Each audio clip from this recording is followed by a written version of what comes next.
안녕하세요. 맘띵 대표입니다. 오늘은 자기소개서 이제 세 번째 방송 1번, 자기소개서 1번을 어떻게 작성해야 되고, 그 다음에 소재가 무엇이고, 또한 자기소개서 1번에서 입학사정관이 평가하는 요소가 무엇인지를 말씀드릴까 합니다. 자기소개서 1번 질문은 이것이죠. 고등학교 재학 기간 중 자신의 진로와 관련하여 어떤 노력을 해왔는지, 본인에게 의미 있는 학습 경험과 교내 활동을 중심으로 기술해 주시기 바랍니다. 하고 띄어쓰기 폰 1500자입니다. 자기소개서 1번에서 입학사정관은 무엇을 평가할까요? 자, 이 점 꼭 기억하시고 메모하시면 좋을 것 같아요. 여러분들이 자기소개서 1번 소재를 찾을 때, 이 평가 요소와 부합되는 소재가 무엇인지 반드시 일치돼야 되겠죠. 첫 번째로 대학 입학 후 전공 수행 능력이 있는지를 평가하고요. 자기 주도적인 학습 태도와 역량이 있는지도 평가합니다. 이런 점 같은 경우는 아까 제가 자기소개 첫 번째 방송에서 말씀드린 점, 아니 두 번째 방송에서 말씀드렸죠. 자기소개서 작성법이 있었죠. 작성법에서 마지막으로 새로운 대안을 제시할 때 무엇을 말했었죠? 그 점에 대해서 어떤 역량을 발휘할 수 있다라는 그 점 꼭 참조하시면 될 거고요. 일단 세 번째로 평가하는 것은 지원 동기와 학업에 대한 노력 정도. 네 번째는 지적 호기심과 탐구 능력이 있는지를 평가하고 있습니다. 그 다음에 여섯 번째는 목표를 위해 노력한 과정과 성과에 대한 의미. 그리고 여덟 번째는 자기 주도성과 발전 가능성 정도. 그리고 아홉 번째는 전공 관련 활동의 우수성, 지속성, 다양성. 그다음 열 번째는 전공에 적합한 자신의 강점과 경험의 인식 정도를 입학사정관제가 1번을 평가하고 있습니다. 그러면 이걸 다 평가할 수 있고 이런 소재를 찾을 수 있는 것이 과연 무엇이 있을까요? 먼저 소재를 찾으셔야 되겠죠. 자, 1번 같은 경우 소재는 이제 항상 필수가 하나 있습니다. 학업 수행 중에 이제 수행평가라든지 발표 수업이 있는데 전공과 관련 학습은 반드시 필수적으로 들어가야 되겠죠. 수행평가나 발표 수업 중 전공과 관련된 학습을 소재를 찾을 때 아까 입학사정관이 평가하는 게 무엇이 있었죠? 전공 관련 활동의 우수성이라든지 그 다음에 지적 호기심과 탐구 능력이라든지 그다음 목표를 위해 노력한 과정까지도 충분히 어필할 수 있기 때문에 그렇습니다. 또한 소재로서는 동아리 활동 중에 진로와 관련하여 깊이 있게 공부한 소재를 찾을 수가 있어요.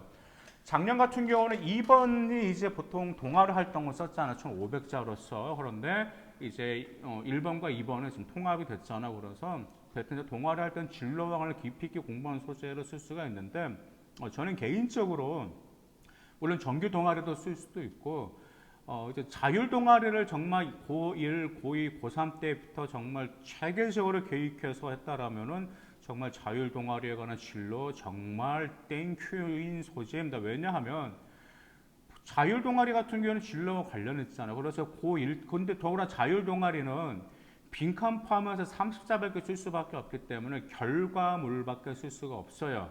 그런데 고1, 고2, 고3이 똑같은 동아리인데 보고서를 작성했는데 점점 심화적인 보고서만 작성했다라고 했단 말이에요. 그럼 결과만 나왔단 말이에요. 그런데 그 결과만 나온 자율 동아리를 와우 자기소개서에서 과정으로 디테일하게 살린다면 정말 그것은 엄청난 것. 왜냐하면 3년 동안의 결과물이잖아요. 그러면 3년 동안의 그 모든 것에 여러분 노력한 흔적, 고심한 흔적, 그 다음에 거기에 관련해서 전공과 관련된 과목의 향상도까지 나왔다. 이것은 정말 정말 훌륭한 소재라는 점 기억하실 필요가 있습니다. 지금 아이들 여러분들 자율 동아리 같은 경우는 뭐 그냥 동아리가 무엇인지 그것만 어떤 학생은 활동만 안 학생들도 있는데 그 점 꼭 참고하시기를 바라겠습니다. 일단 세 번째 소재로서 이제 무엇이 있냐면 이제 이런 아이들이 있어요. 뭐냐면 내신이 좋으면 전공 관련 학습이라든지 그 다음에 그게 이제 과목 뭐 어떤 그런 것도 있는데 내신이 부족한 아이들 같은 경우는 좀 이런 소재를 저는 그래도 추천하는 바입니다. 생규모의 이제 결과 생활 기록부를 분석을 하시면 이제 본인이 활동한 거 있잖아요. 근데 활동을 하는 걸 살리고 싶으면 그 주어진 기회를 얼마나 활용했는지 그 점을 살리시고요. 그 다음 주어진 기회를 활용하기 위한 그 동기가 무엇인지, 그 다음 그 활동을 위해서 그래도 개인적으로 얼마나 성장을 했는지, 그런 소재도 내신이 부족한 아이들 이런 소재를 활용하시기를 바라겠습니다. 그러면 여러분들 활동 많아요. 내신이 뭐 3등급, 4등급 된다 하더라도 자기 진로와 전공과 관련된 활동 분명 많이, 동아리 활동도 있고 자활 활동도 있고 진로 활동도 있다 보니까 그 중에서 그래도 여러분이 나름 성장했다, 좀 성장한 그런 기록 내용물이 나온 거 있다, 그러면 이것은 이런 쪽으로 소재를 살리시기 바라겠습니다. 그 다음에 어떤 진로 분야에 대한 독서 활동도 될 수 있고, 그다음 연구 활동 될 수도 있겠죠. 그 점은 어차피 여러분의 전공 관련 학습이기 때문에 평가자 입장에서 전공에 대한 이해도를 충분히 보여줄 수 있겠죠. 그 다음에 이제 지적 호기심을 가지고 몰입해서 자기 주도적으로 지원 전공 관련 학업 역량을 발전시킨 사례들도 쓸 수가 있습니다. 그럼 지적 호기심을 가지고 몰입했다라는 것은 대부분 어디에서 할 수 있다라는 거죠? 네, 진로 활동에 있는 소재들을 사용할 수가 있다라는 점. 특히 진로 활동에 있는 소재를 찾으려면 진로 활동 소재와 그와 관련된 과목 과세특 있잖아요. 과세특에서 그 점을 학업 역량을 발전시키고 있는지 그 두 가지를 꼭 확인하실 필요가 있는 소재입니다. 그러면 무엇을 강조해야 될까요? 소재를 찾았으면 그러면 그 소재에서 어떤 점을 강조하고 어떤 역량을 강조해야 될지 그 점을 우리가 기억해야 되겠죠. 먼저 진로와 관련된 교과목을 소재로 선택했을 때는 첫 번째로 일단 그 진로와 관련된 창의적 문제 해결력을 강조하셔야 되고요. 그 다음에 문제 분석력도 강조하셔야 되면서 자기 수도적 탐구력을 강조하실 필요가 있습니다. 그래서 내신이 좋거나 자기 전공과 관련된 교과가 고1부터 고3 때까지 계속 성장하거나 그 다음 그 점수대로 꾸준히 높은 점수를 유지해줬다라면, 높은 등급과 높은 내신을 유지했더라면 금방 말씀드린 대로 그 교과목과 관련된 창의적 문제 해결력이라든지 그 다음에 어떤 활동한 문제 분석력이라든지 그 다음에 자기주도 탐구력, 이 세 가지를 강조하실 필요가 있습니다. 진로와 관련된 교과목은요.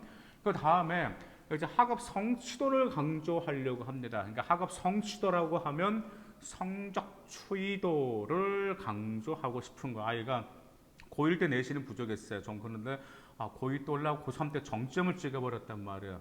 그러면 이것은 아이들이 일반적으로 결과만 두드러지게 강조하는데요. 그건 아닙니다. 성적 추이도 같은 경우는요. 결과를 강조할 게 아니고요. 성적이 변화한 과정, 특히 상승한 과정을 강조하는 것이 결과 강조가 아니다라는 점 꼭 기억하실 필요가 있습니다. 다음에 수행평가와 탐구활동, 또 동아리 활동 소재 분명 여러분들 사용하실 것이에요. 그러면 수행평가, 탐구활동, 동아리 활동은 무엇을 강조해야 될까요? 네, 그런 소재는 전공 적합성과 잠재적 가능성을 강조하실 필요가 있습니다. 잠재적 가능성, 무엇이 떠오르시죠? 제가 자기소개서 그 방송 두 번째 방송에서 자기소개서 작성법이라는 그 두 번째 방송 마지막에 무엇이 있었죠? 네, 대학 입학 후 어떤 점을 더 심화적으로 공부하고 싶은지 그 점을 기록하실 필요가 있으시다고 그랬었죠? 마찬가지입니다. 그 점을 언급하게 될 때 여러분의 잠재 가능성도 강조할 수 있다는 점 기억하실 필요가 있습니다. 그 다음에 또 강조할 게 이제 여러분이 어떤 분야에 이제 관심을 갖게 되었단 말이에요. 근데 이 소재도 이제 내신에 이제 3등급 이하 아이라면 또 이 소재를 사용할 수가 있습니다. 본인이 이제 내신이 부족한데도 어떤 정말 고1, 고2, 고3 때 한결같이 정말 그 학과에 대해서 원하는 학과에 대해서 활동하는 아이들이 있습니다. 근데 내신이 좀 받쳐지를 못한 아이들 같은 경우는 이 점을 좀 소재를 찾으라고 합니다. 그 지원 분야에 관심을 갖게 된 동기와 그리고 어떤 방법과 어떤 노력을 했었는지 그리고 또한 현재까지 고3 때까지 지원 분야에 대한 열정과 이해도가 현재 어디까지 그래도 전공에 대한 이해도가 왔는지 그 점을 강조하고 그 점 강조 이후에 잠재 가능성까지 강조하면 그래도 여러분들의 노력한 고심한 흔적들 그 다음에 그 학과에 대한 열정과 이해도를 강조할 수 있다는 점 꼭 기억하실 필요가 있습니다. 오늘은 이제 자기소개서 1번을 이렇게 작성하는 법, 그다음 강조할 포인트, 그다음 소재, 입학 사정관은 어떤 점들을 평가하는지 그 점을 방송으로 찾아배웠기 때문에 네, 꼭 참조하시길 바라고요.